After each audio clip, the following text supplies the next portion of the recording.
Assalamualaikum, untuk keluarga Ambo, orang kampuang Ambo, orang Suli Ayi ya, kawan-kawan Semo Gadang sadonyo, terutama ka ama Ambo di kampung, anak-anak Ambo, keponakan-keponakan Ambo, uni-uni Ambo yang di Jakarta, yang sangat Nita sayangi.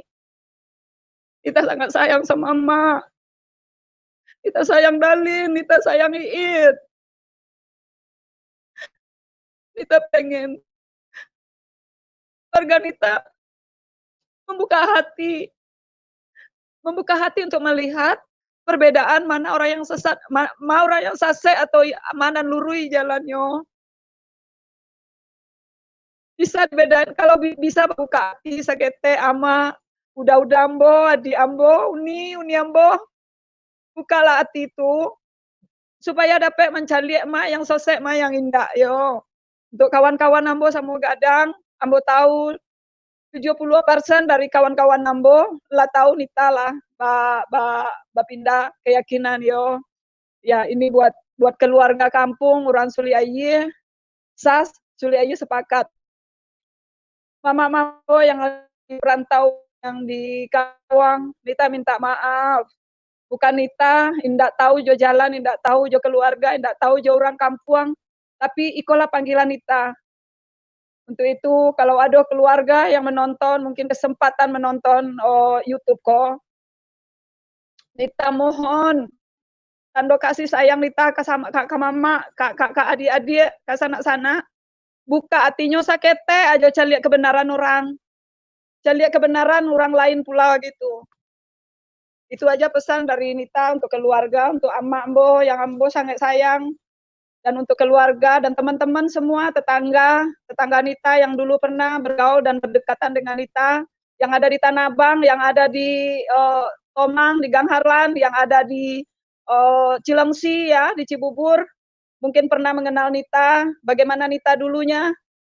Nita bukan seorang yang berkeyakinan yang sembrono, tapi Nita mungkin kalau bisa bersaksi, kalau bisa dilihat masih ada yang hidup, yang ada yang punya kesempatan untuk melihat YouTube kok. Melihat YouTube ini, biarlah menjadi saksi hidup bagi Nita, bagaimana Nita dulunya. Begini ya, sebelum melanjutkan cerita ini, Nita mau berkisah sedikit masa kecil Nita. Nita itu orang kampung, orang desa, orang yang lugu. Kalau bahasa Jakartanya orang yang culun, sekolah, ya. Zaman Nita di antara teman-teman yang lain, Nita adalah anak kampung, anak seorang gadis yang terlambat puber. Jadi waktu Nita kecil tinggal di kampung, kerjaan Nita hanya mengaji dengan ajaran-ajaran yang Nita turutin dari ustadz-ustadz Nita yang hanya menghafal surat pendek, berlomba-lomba mengaji dengan segala tajwidnya. Nah, hanya sekedar itu aja dan berusaha menjadi anak yang baik, anak yang menurut, yang patuh kepada kedua orang tua, dan sehingga terbentuklah karakter Nita sebagai anak yang sangat membanggakan orang tua. Jadi sampai lulus dari SD sampai lulus SMP Nita di kampung, karena di kampung Nita waktu itu belum ada SMA negeri, yang ada hanya sekolah alia. Tapi karena Nita takut cepat-cepat dijodohin, Nita nggak mau sekolah alia. Karena kalau sekolah agama itu indetik, itu sekolah mencari jodoh. Jadi Nita takut untuk dijodoh-jodohin. Maka dari itu Nita sekolah ikut sama kakak ke Bengkulu, SMA di Bengkulu, dan sampai di situ pun sampai SMA lulus. Begitu lulus SMA pulang kampung, mau minta izin sama orang tua untuk kuliah. Namun sampai di kampung dijodohin. Bukan kebetulan Nita dijodohin sama orang yang Nita nggak suka. Nah, namun karena sangat menghormati orang tua, Nita jalani pernikahan Nita sampai 2 anak. Namun sampai 2 Nita waktu itu Nita yang masih umur 1 tahun kurang. Jadi dengan berjalannya single parent selama 4 tahun lebih kurang, dengan banyak getir, dengan banyak hal, pengalaman yang pahit, yang banyak hal seorang single parent yang dilecehkan orang lain, yang dianggap hal-hal negatif saja. Singkat cerita, Nita ketemu dengan jodoh Nita yang sekarang menjadi suami Nita, yaitu Pak Edi. Nah, waktu itu Pak Edi, dia juga baru bercerai dengan istrinya, Saya juga tidak tahu, tetapi waktu itu saya tahu dia sudah duda. Saya menikah dengan Islam dan suami saya seorang Buddha ikut ke Islam karena saya menikah dengan Pak Edi. Namun setelah selesai menikah, karena suami juga seorang yang taat dengan Buddha, dia kembali mengikuti ibadah cara Buddha. Namun bagi Nita saat itu, karena seorang Pak Edi itu adalah seorang suami yang sangat tekun dengan keyakinannya dengan agama Buddha, dan kebetulan waktu itu Nita tidak fanatik dan Nita lebih baik lebih melihat kelebihan orang lain dan kebaikan orang lain. Saat itu Nita dan keluarga Nita sangat bangga dengan suami Nita. Waktu itu Nita punya bapak almarhum. Bapak itu adalah bapak yang seorang panutan di kampung dan seorang nenek mama yang sangat disegenin oleh keponakan-ponakannya dan sangat berwibawa. Jadi waktu itu bapak Nita seorang pemangku fanatik dengan adat, sangat menghormati suami saya, Pak Edi. Kenapa? Selama ini punya menantu orang kampung, orang Islam yang benar-benar Islam yang kental. Tapi kalau di Islam itu surga itu adalah di telapak kaki ibu. Karena bagi anak yang soleh itu dibilang dia sangat dengan orang tuanya. Itu dianjurkan mencuci kaki ibunya supaya mendapatkan surga. Tapi dari kami adik-beradik, dari kami keluarga, apalagi menantu, tidak pernah yang namanya mencuci kaki orang tua. Tetapi suami aku, Pak Edi, dia seorang Buddha yang tekun. Dia mengurus bapak kami beberapa bulan sakit. Suami saya itu sangat perhatian sama orang tua saya, sama bapak. Dan dia tidak segan-segan untuk cuci kaki bapak, untuk cebokin bapak. Maka dari itu, suami saya itu sangat menjadi menantu kesayangan oleh bapak.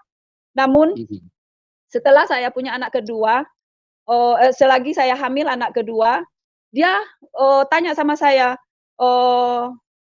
Yan, menurut kamu Kristen sama Buddha bagus mana? Nah, waktu itulah awal dari pertobatan saya, karena telah membiarkan suami saya begitu aja gitu. Karena nikah dengan Islam, terus dia kembali lagi ke Buddha, bagi saya waktu itu nggak apa-apa. Begitu saya lagi hamil, lagi ngidam berat, dia nanya sama saya, Kristen sama Buddha bagus mana? Saat itu saya seperti disambar petir, dan saya ngobrol sama dia kebetulan sekolah di UI, ya Pak? Ya, bisa diulang Bu. Pas yang jadi disambar waktu petir. Itu pas ya, waktu itu pas suami bertanya kepada saya, ini saya ngomong aja ya Pak, sampai saat ini kami masih panggil Yang sama suami ya.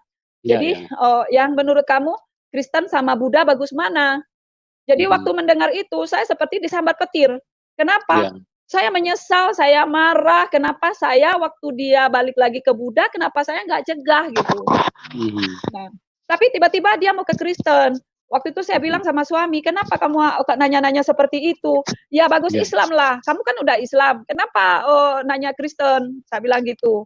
Terus singkat cerita, suami saya memang kalau dia punya keinginan, tidak ada yang bisa larang gitu. Terus dia terus kejar-kejar, cari gereja, cari ibadah. Nah, sejak itulah awal dari keributan kami berumah tangga. Gitu. Jadi kami sering bertengkar, sering ribut, gara-gara suami saya selalu ajakin saya, kalau diajak ke rumah temannya, selalu di sana ada ibadah. Diajak acara ulang tahun, selalu ada ibadah. Saya merasa dia mau membohongi saya, dia menipu saya, dia mau mengkristenin saya. Sampai di situ saya marah gitu. Saya marah sama dia gitu. Terus tapi disitulah saya banyak bertanya kepada ustadz-ustadz, guru-guru bimbingan saya, sama kakak saya. Kebetulan kakak saya waktu itu rajin di pengajian juga dan punya kelompok pengajian. Saya nggak tahu pengajian apa dia, tapi waktu itu saya diberi kaset mantan biarawati Haji Rene katanya waktu itu. Dan saya dikasih kaset yang judulnya Islam Dihujat. Terus saya juga beli bukunya sampai saya paham banget kalau kekristenan itu tidak benar. Tuhan orang Kristen itu 3. Disitulah saya tahu. Yang sebelumnya waktu saya masih SMP, SD, sampai saat saya bertentangan dengan suami itu, saya tidak pernah tahu dan tidak pernah mau tahu apa itu Kristen, apa itu keyakinan orang lain, dan tidak ada urusan sama saya. Karena bagi kami waktu itu agamamu bagimu dan agamaku bagiku. Kita nggak boleh saling nggak boleh saling apa namanya tuh tidak boleh saling mengutik-ngutik gitu. Jadi saat itu saya baru tahu kalau Tuhan orang Kristen itu 3, kalau Alkitab orang Kristen itu palsu, terus banyak hal yang sering saya balikin kepada suami. Namun suami saya adalah seorang suami yang gigih, yang suami yang ingin dia dengan istrinya satu iman dan satu keyakinan, karena menurut dia waktu itu dia meyakini benar bahwa Kristen itulah yang benar gitu. Sehingga saat dia baca Alkitab, saat dia habis dari ibadah, dia memaksa saya. Tapi memaksa di sini bukan memaksa seperti suami orang yang otoriter ya, bukan. Tapi dengan gigihnya tarik tangan saya untuk lihat ayat-ayat Alkitab yang cocok sama keyakinan saya, dengan gigih setiap hari hampir 24 jam itu ya. Ini bukan bohong, bukan sekedar apa namanya tuh cerita ya. Tapi memang ini kejadiannya. 24 jam maksudnya. Kalau saya ini saya mau kasih tahu, sejak suami saya ke Kristen itu, saya menekuni seluruh program keagamaan saya, seperti sholat duha, seperti sholat sunnah, zikir, baca pokoknya sholat tahajud, sholat istiqoroh, pokoknya semua saya jalanin. Ya, semua saya jalanin. Terus tapi yang namanya kalau habis sholat dia selalu, kalau saya lagi sholat tahajud malam-malam, dia datang dekat-dekat sama saya. Yang kita doa sama-sama ya. Kita doa sama-sama ya. Kamu panggilnya Allah, aku panggilnya Yesus. Sedangkan menurut keyakinan saya waktu itu sholat tahajud itu tidak boleh ada orang satupun yang tahu. Tapi suami saya memaksakan saya selalu, setiap saya mau sholat diam-diam, dia selalu ada ada di samping aku, udah kepengen duduk di tempat aku. Jadi aku marah, aku ambil Alkitabnya, aku buang, aku lempar gitu. Jadi selalu begitu. Kalau setiap pagi saya waktu itu ya supaya tenang hatiku, damai. Waktu itu saya punya anak laki-laki lagi sedang-sedangnya, lagi bandel-bandelnya. Waktu itu saya selalu belajar dari ceramah Agin saat itu. Jadi waktu itu Agin itu menjadi panutan saya. Jadi setiap hari saya dengar ceramah dia. Kalau dengar ceramah dia hati saya tenang dikit. Jadi saya punya kesempatan untuk mendidik anak saya dengan ceramah-ceramahnya Agin. Itu saya kepada Agin itu benar-benar seperti guru saya yang sangat saya puja-puja. Jadi sampai akhirnya kami 5 tahun kemudian sampailah kepada satu tantangan. Memang pernah waktu itu kami suami saya selalu bilang, bagi Tuhan Yesus tidak ada yang mustahil. Bagi Tuhan Yesus tidak ada yang mustahil. Saya sangat kesal kalau dia bilang bagi Tuhan Yesus tidak ada yang mustahil. Kenyataannya, kehidupan saya sejak dia Kristen itu, saya semakin susah. Waktu itu kami adalah bos wartel ya, bos wartel. Jadi sejak dia ke Kristen itu, urusan wartel tidak pernah diurus lagi. Giliran mau bayar, gade rumah, gade mobil, semua. Jadi saya makin marah. Suatu saat saya bilang, kalau memang Tuhan kamu Yesus itu tiada yang mustahil, saya bilang gitu. Saya kasih waktu 2 tahun, kamu kalau bisa balikin semua harta benda kita yang sudah dijual-jual ini, saya bilang itu yang sudah digade-gade ini, balik lagi semua, saya ikut kamu. Saya bilang gitu, saya ikut Kristen. Tapi kalau tidak, kamu ke Islam. Dengan berjalannya waktu, sampailah waktu 2 tahun itu. Jangankan banda-banda semua balik, yang ada rumah tinggal juga, tinggal ngontrak gitu. Jadi semua habis. Singkat cerita waktu itu saya putuskan untuk bercerai. Kebetulan waktu itu keponakan saya menikah sekitar bulan 9 2007 ya. Jadi waktu itu kami bercerai. Karena bercerai di Islam itu mudah sekali. Kenapa? Disaksikan oleh keluarga, itu sudah sah cerainya gitu. Jadi waktu bercerai itu bukan cerai biasa, jadi cerai talak 3 langsung. Namun setelah bercerai, tapi saya mau cerita dulu. Sebelum bercerai saya sudah persiapkan semuanya. Saya mau jualan bakso, jualan oh, jualan soto, jualan nasi uduk, buka salon, punya wartel, semua berkatku tertutup. Tidak ada satupun yang bisa memberi saya makan dari berkat yang saya kerjakan itu sebelum waktu kami bertentangan. Namun setelah bercerai kami tuh nol. Nah, saya cuma punya satu-satunya ada tanah. Saya jual tanah saya ini, maksudnya buat modal bagi saya setelah bercerai ini, saya pindah ke Lampung. Namun tanah itu sudah dijual sama Pak RT tapi tidak bilang sama saya. Sudah kasih uang DP tapi tidak bilang sama saya. Waktu saya proses 3 bulan kurang lah ya waktu itu. Saya mau dimakan untuk sore aja tidak punya uang. Untuk semua nggak punya uang. Saya punya salon di rumah, salonnya itu tidak ada pengunjung, wartel tidak ada. Akhirnya sama yang tuan tanah yang waktu itu saya ngontrak tanah tempat saya waktu itu, saya dikasih tempat jualan nasi uduk. Saya jualan nasi uduk yang punya jualan itu tadinya kalau setiap hari dia jualan tuh paling sedikit 7 liter. Kalau Sabtu Minggu 11 liter. Saya jualan 3 liter aja itu saya yang makan sama anak-anak. Sehingga saya nggak tahu semua tertutup. Akhir cerita saya ada bapak-bapak orang perumahan waktu itu saya tinggal di depan perumahan ya. Jadi ada orang perumahan lagi telepon di wartel saya. Dia tanya, ini salon ibu mana bisa laku? Katanya tempatnya nggak strategis. Terus ini bla bla bla. Ibu bisa salon, mendingan ibu datang aja ke rumah-rumah. Ibu kasih promo biar ibu yang datang ke rumah karena di sini perumahan elit. Jadi mereka nggak mau ke salon seperti ini katanya gitu. Saya aminin, saya senang gitu dikasih peluang seperti itu. Nah, suatu saat saya tiba-tiba ditelepon sama si bapak ini, "Ibu bisa massage istri saya." Karena saya senang, saya nggak lihat-lihat lagi ini orang mau ngebohongin saya apa serius gitu. Karena memang bagi saya waktu itu saya harus punya uang buat anak saya nanti makan sore, gitu. Jadi waktu saya datang dijemput sama dia, dibawa ke rumahnya, ternyata di rumahnya saya mau dimesumin, gitu loh. Jadi waktu itu saya, karena memang saya udah dewasa ya, single parent 5 tahun cukup cukup punya keahlian untuk, mengalihkan pikiran mesum seorang laki-laki itu, jadi saya bebas dari hal itu. Namun sampai di rumah, saya menyesal, kenapa sih nggak saya iniin aja, saya mau aja, toh saya nggak punya uang hari ini, kalau saya mau pasti saya dikasih uang, gitu loh. Namun setelah itu, sampai saya di situ saya marah sama diri saya. Saya marah sama diri saya. Saya saya marah sama diri saya. Saya bilang, eee, kenapa hal ini bisa terjadi? Kalau saya kenapa saya buat makan aja susah? Saya mau ngasih makan yang halal buat anak saya, kenapa nggak bisa? Gitu.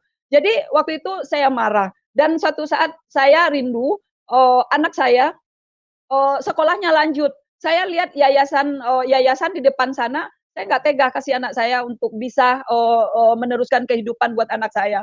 Terus saya nunggu-nunggu, cari waktu untuk datang ke AA Agim untuk, sekolahin anak saya. Asal anak saya sekolah dan berpendidikan agama yang baik, saya rela mau jadi pembantu di yayasan AA Agim. Namun apa yang saya dengar saat itu pertama kali saya marah dan semua sholat, gaji, apa semua saya tolak semuanya. Waktu itu saya dengar Agin menikah lagi. Jadi saya marah, saya nggak mau sholat lagi.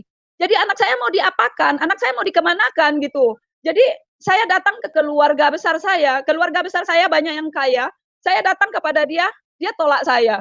Saya datang ke Lampung kepada saudara saya, dia tolak saya. Tolaknya bukan secara kasar, tapi secara halus, banyak alasan gitu loh. Jadi akhirnya saya marah sama diri saya marah dengan keadaan saya menyesali semua, saya menyesal menikah, saya menyesal bercerai, saya menyesal.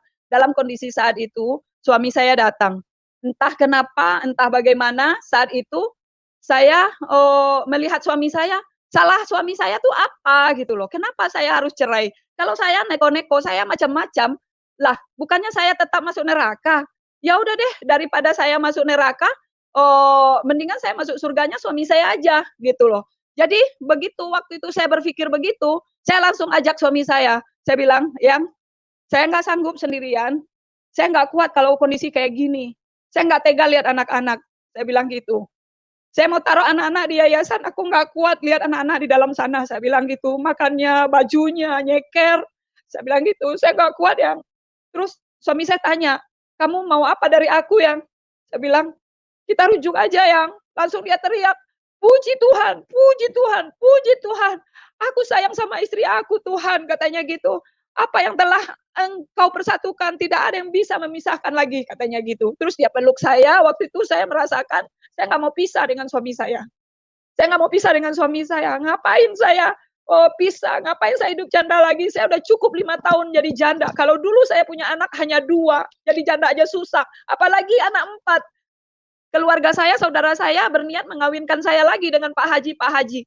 Saya bilang, aduh, anak saya 4, 2 bapaknya beda, 2 bapaknya beda lagi. Saya nggak tahan. Kalau mengingat malunya gitu loh anak saya, bapaknya beda-beda. Saya bilang, lebih parah dari kucing, saya bilang gitu. Akhirnya saya ambil keputusan saya merujuk dengan suami saya. Cuma waktu itu ada tersirat dalam pikiran saya, kalau saya rujuk, saya nggak mau ribut lagi gara-gara agama gitu loh. Terus kalau saya ribut lagi, kalau dia ngajak saya lagi, pergi-pergi lagi, terus nanti saya ribut-ribut lagi, terus terlintas lagi di pikiran saya, ya udah, saya nggak mau fanatik banget lagi gitu. Saya nggak mau fanatik lagi, makanya waktu itu saya ambil keputusan dengan suami untuk saya rujuk lagi. Dan puji Tuhan, cuma ada satu hal yang lucu ya waktu itu. Menurut pikiran saya pribadi, saya tanya sama suami saya, yang kalau kita rujuk lagi, secara Islam kita tinggal datang ke keluarga saya, kayaknya seperti itu gitu loh. Tapi kalau secara Kristen, kalau kita nikah lagi boleh nggak? Tapi aku nggak Kristen, aku tetap Islam. Terus suami saya waktu itu dia bohong sekali-kalinya katanya. Dia bilang dia nggak ngerti, kalau begitu saya nggak tahu yang, kata suami saya begitu. Akhirnya kalau gini gimana? Kita ke Pak Andi yuk. Nah Pak Andi ini, beliau adalah pensiunan kolonel polisi. Jadi Pak Andi inilah yang sering mendamaikan kami kalau kami ribut masalah agama. Dan Pak Andi inilah satu sosok bagi saya, seorang bapak yang baik bagi saya, yang sabar bagi saya, dan benar-benar menjadi panutan saya, suami istri. Jadi waktu itu Pak Andi ngajak kami ke Indopesian, Pak Timotius Sardono. Jadi waktu kami diajak ke Pak Timotius Sardono, apa satu yang mendelik di hati saya begini, Pak Timotius kasih contoh begini. Waktu itu dia tanya saya, kalau menurut Ibu yang berkuasa di bangsa Indonesia siapa? Saya jawab presiden, Pak. Waktu itu Presiden SBY ya, Pak ya. Jadi kalau menurut kalau menurut Ibu SBY itu berkuasa nggak di Indonesia? Saya bilang berkuasa dong Pak gitu. Terus kalau menurut Ibu karena dia berkuasa, dia boleh nggak kalau jadi sopir taksi katanya. Terus saya diam, terus saya pikir-pikir, oh ya boleh kali, kan dia berkuasa. Saya bilang begitu kan. Terus dia balik pertanyaannya, kalau menurut Ibu, kalau sopir taksi ingin jadi presiden boleh nggak? Saya ketawa ya kan, artinya saya nggak setuju gitu kan. Akhirnya dia menerangkan bagi itu. Ibu percaya kalau Tuhan Yesus, kalau Allah itu Maha Esa, percaya, saya bilang, karena memang seperti itu. Kalau Allah itu Maha Kuasa, saya bilang iya, Maha Kuasa. Nah, kalau menurut Ibu, kalau orang berkuasa, kalau dia menjadi manusia, menurut Ibu, boleh nggak kira-kira katanya gitu. Terus saya berpikir, oh iya ya gitu loh. Nah, waktu itu dengan bahasa seperti itu, saya mulai terbuka dan saya mulai berpikir gitu. Nah, itu Pak awalnya. Iya, Bu. Ya, puji Tuhan ya. Masih ada yang mau ditambahkan Ibu? Ibu Nita? Masih ada yang mau ditambahkan Ibu? Jadi waktu selama Ibu berpisah dengan suami, itu istilahnya bagaimana prosesnya Ibu lewati? Baik waktu dari itu mungkin karena ya, menurut saya waktu itu 3 bulan itu cukup waktu yang lama Pak. Karena kami tanpa uang, tanpa anak 6 kami tidak punya dana sama sekali. Duit habis sama sekali. Jadi untuk makan sore aja saya tidak punya uang gitu loh. Jadi untuk 3 bulan itu cukup lama. Saya sudah datang ke keluarga besar saya. Dia cukup berduit. Waktu itu saya tahu dulu dia waktu almarhum bapak saya ada, dia sangat menghormati bapak saya. Kalau saya datang juga dibaikin gitu. Tapi begitu saya cerita sama dia masalah saya, dia bilang apa sama saya? dia udah nggak respect lagi sama saya sejak saya menikah dengan orang Cina, satu. Saya datang lagi kepada paman saya, satu lagi, yang di Kranji. Dia juga bicara seperti itu. Terus salah saya apa? Saya bilang gitu. Terus saya pergi ke Lampung. Saya mau tinggal di Lampung.